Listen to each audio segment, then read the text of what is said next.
Olá, sejam bem-vindos ao JR Mundo. Neste momento de grande tensão mundial, uma das perguntas que acabam sendo feitas é até onde Vladimir Putin teria a capacidade de avançar com seus exércitos.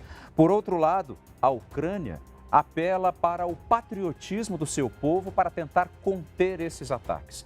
Para falar sobre esta guerra e também sobre as consequências na geopolítica, nós conversamos com o doutor em Ciências Políticas e professor da ESPM, Leonardo Trevisan. Olá, professor. Muitíssimo obrigado por atender ao nosso convite. Obrigado a vocês pelo convite. E você já sabe, toda quinta-feira tem um episódio novo do JR Mundo nas plataformas digitais da Record TV. É só acessar, assistir e também você pode compartilhar. Professor, num primeiro momento, certos analistas chegaram a dizer que Vladimir Putin talvez nem invadiria a Ucrânia, que tudo poderia não passar de uma espécie de blefe, de um jogo. O senhor acredita que isso de fato pode ter ocorrido, que na verdade no primeiro momento ele nem queria invadir, mas acabou fazendo isso também como uma espécie de provocação ao Ocidente? Olha, se nós acompanharmos os fatos desde novembro, nós podemos dar razão para os dois lados. Um lado que analisa que Putin concentrou tropas para dar sucessivos avisos, e o outro lado que analisava que o aviso efetivamente seria para concentrar e avançar. Eu acho que nós temos aí nesse intercurso um outro fator que nós temos que ponderar, né? Que é, de algum modo, o fator China. Quando China entrou na história, Putin teve duas visões do processo. China o alertou para ir devagar, o recebeu num acordo histórico, numa visita histórica em 4 de fevereiro em Pequim. Nessa visita apareceu aquela frase que, como já me alertaram diplomatas brasileiros, preste atenção nela, esse acordo é histórico. Entre Moscou e Pequim, abriu-se um acordo de amizade irrestrita e ilimitada. Pequim atuou com Putin para que ele fosse para uma solução conciliatória, não para uma solução de guerra. Está notório isso. O problema é a sucessão dos fatos.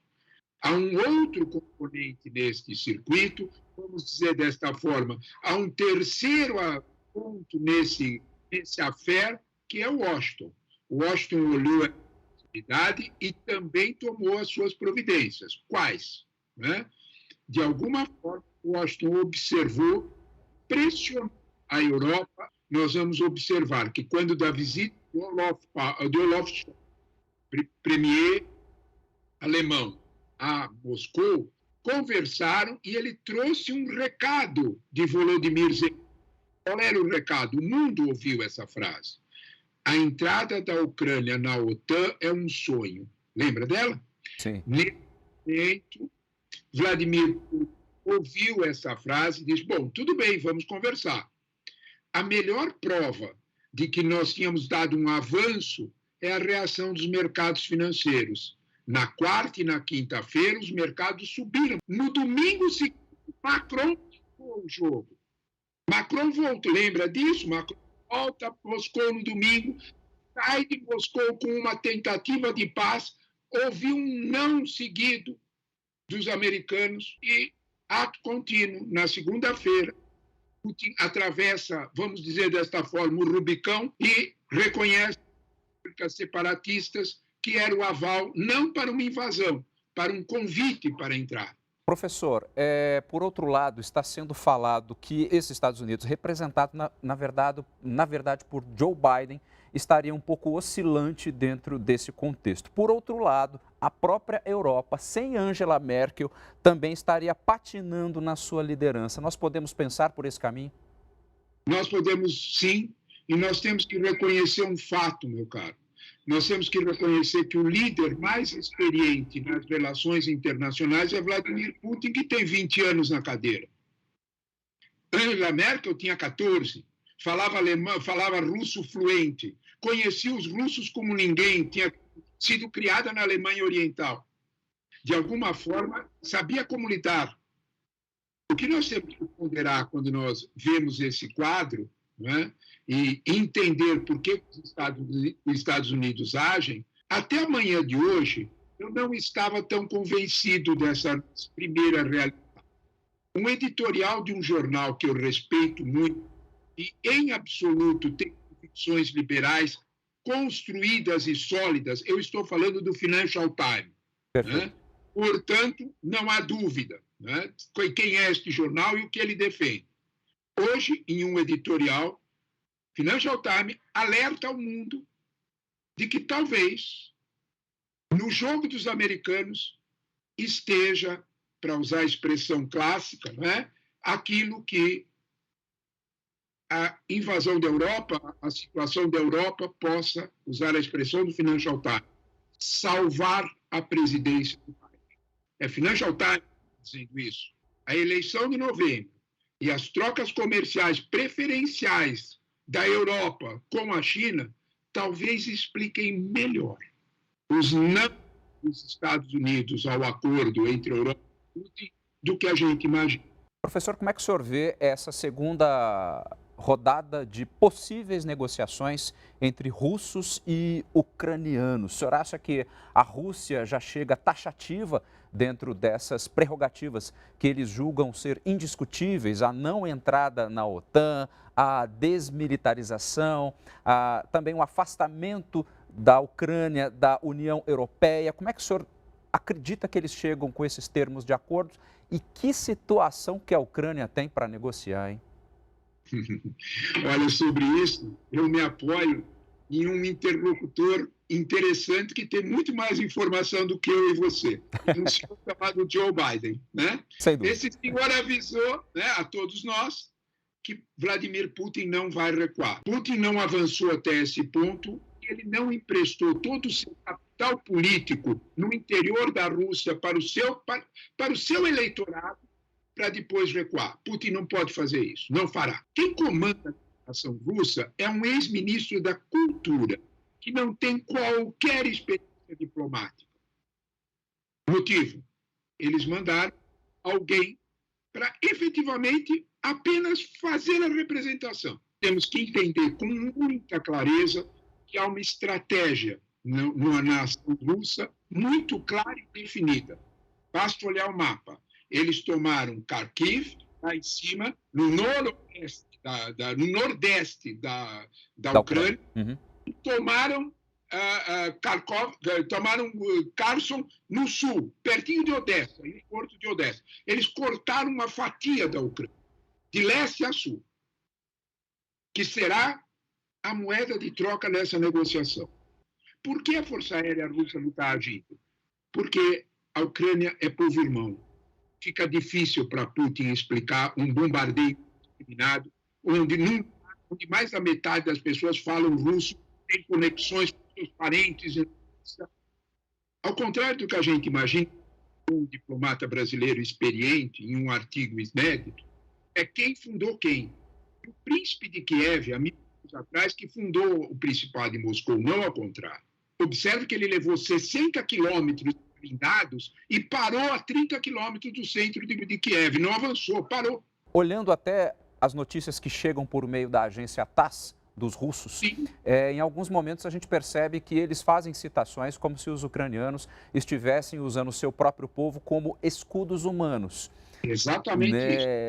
Como é que o senhor vê esse argumento, já que os ucranianos convocam a sua população, até distribuindo armas nas ruas? Isso. Olha, essa situação é uma situação desesperadora, né? Qualquer governo que faz uma coisa dessa está formando milícias e a situação como essa pode degenerar fortemente. Como é que eu retorno essas armas depois, né?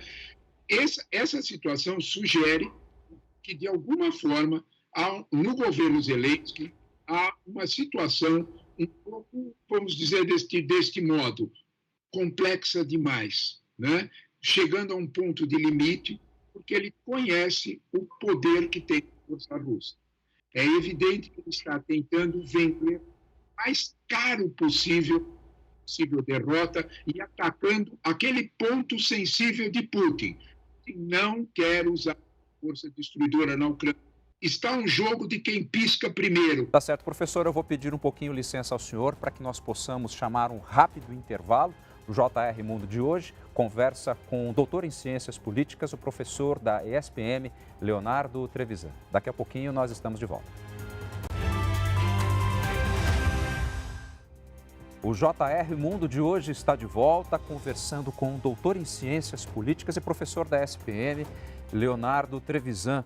Professor, eu vou te confessar uma coisa. Nessa semana, eu fiz uma reportagem para o Jornal da Record falando sobre o poderio nuclear dos russos. E aí eu vou falar para o senhor que eu lembrei de uma coisa. Quando eu era criança, lá nos anos 80, eu tinha medo daquele filme O Dia Seguinte, pelas imagens catastróficas que apareciam. Só que conversando com especialistas, a gente vê que o que eles têm hoje parece-me ser muito maior do que aquilo que era mostrado lá nos anos 80, quando falávamos de Ronald Reagan e, às vezes, de Leonid Brezhnev, esse pessoal que já ficou para trás. Esse poderio, de fato, é grande, né?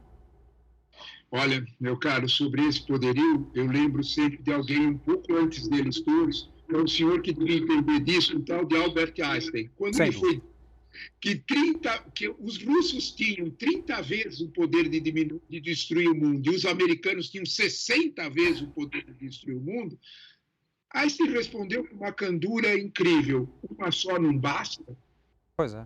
Os russos e os americanos têm praticamente o mesmo, em torno de 1.700 ogivas intercontinentais, que uma delas basta para fazer um estrago incomensurável, sem medir a radiação, que não se sabe nem aonde ir. Então, portanto, há um fenômeno aí de destruição nuclear que os dois lados ponderam. Eu chamo a atenção para um comunicado que não ganhou muito destaque de ontem do Pentágono, né, que vale a pena a gente lembrar desse episódio dessa dissuasão nuclear.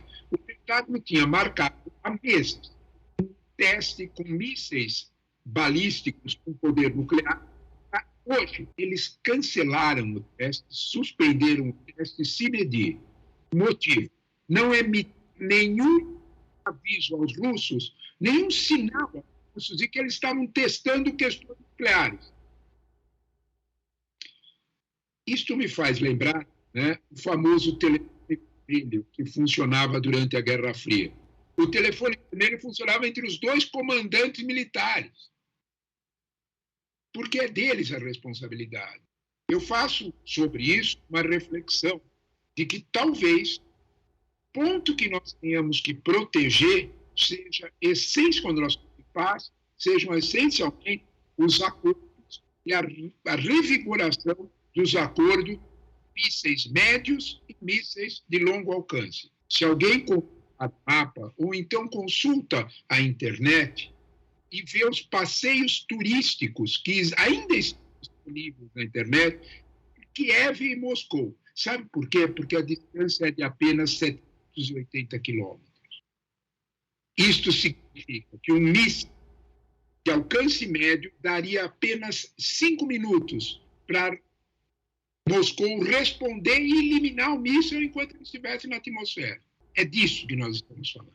Se a Ucrânia entra na OTAN, os Estados Unidos podem ter a pretensão de colocar um míssil médio dentro da OTAN, está nessa distância. Sim, sim. Militares americanos são muito ponderados. Isso não é conveniente. Agora, professor, dentro desse contexto, quem é esse ser chamado Vladimir Putin, que até alguns tempos atrás seria um espião da KGB? O senhor acha que essa palavra acordo, ela soa muito bem no vocabulário dele, acima de tudo na sua compreensão? Esta pergunta é ótima, porque a Rússia é uma autocracia, isso é indiscutível. Sim. Os oligarcas em volta. Só que ele tem poucos conselheiros em torno dele. Os conselheiros que estão em torno de Putin são todos ex-agentes da KGB, assim como ele. Na história de Putin, nós precisamos saber por que ele fala alemão tão fluente. Putin foi o último agente da KGB a sair do prédio da própria KGB e da polícia secreta alemã, a Stasi, quando todos os outros já tinham fugido. Quando a Alemanha Oriental tinha desaparecido. Ele ficou para queimar os documentos. Puxa. O fato, sangue frio. Há muitas histórias de que ele teria saído do prédio quando o prédio foi atacado, com uma metralhadora na mão, e dito: se vocês atacarem, tem mais um monte lá dentro, nós vamos revidar. Era mentira. Este é Putin. Né? Então, nós temos que, de alguma forma, olhar para este quadro e perceber essa origem. Voltou à Rússia, como lembrou um jornalista brasileiro domingo passado, no governo de Yeltsin não teve grandes saídas, a KGB estava, vamos dizer, desorientada. Ele foi trabalhar para um oligarca como motorista. Está no domingo passado na Folha de São Paulo, para quem quiser ler. Nós estamos lidando com um homem que reconstrói sua própria história, vê sua própria história e se imbuiu de uma tarefa de reconstruir a Rússia. É dele a frase de que o maior erro dos últimos 50 anos foi a destruição da União Soviética, porque ela equilibrava o poder no mundo. Ele está pretendendo fazer isso. Do outro lado, nós não temos as lideranças que tínhamos antes. Nós não temos o Henry Kissinger para pensar que tem que ser mantido separado Rússia e China. Putin escolheu esse momento para avançar por causa disso? Com toda certeza. É um estrategista que percebeu a fragilidade e avançou. Putin foi contido nas suas ambições pelos chineses, porque os chineses querem, eles sim, estarem na preponderância com os Estados Unidos, não há dúvida nenhuma. O jogo ficou um momento de profissionais, não de amadores.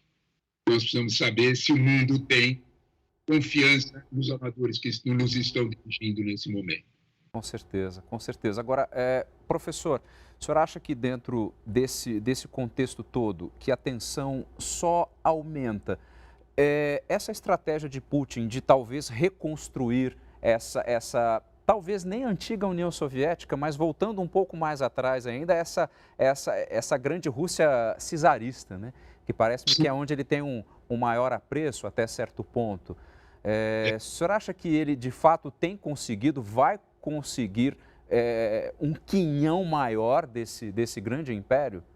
Porque o Ocidente, de alguma maneira, vai ter que recuar, porque o próprio Putin faz uma certa analogia que quanto mais acuado fica, mais perigoso acaba sendo, algo nesse sentido. É isso mesmo, é isso mesmo. Eu concordo inteiramente com você que na cabeça dele está muito mais o império de Pedro o Grande do que o império soviético, que ele sabia perfeitamente os defeitos, porque conhecia melhor que todos como agente da KGB. Né? Se alguém imaginar que o império de Leonid Brezhnev era algo bom, como dizem meus alunos, está viajando na maionese. Né? Então, é maluco. Né? Então, é evidente que não era. É evidente que era fraco, é evidente que era despreparado, tudo isso. Né? Putin tem muito mais na cabeça uma lógica da grande Rússia czarista, e veja bem, quando nós olhamos para as estruturas de proteção de Putin, ele não pensa em um império mundial, ele pensa em vencer e ter as suas fronteiras seguras. Era exatamente isso que os czares pensavam. Certo. Eles pensavam exatamente nas fronteiras seguras. Se a Europa oferecer as fronteiras seguras para Putin, ele vai sentar para negociar.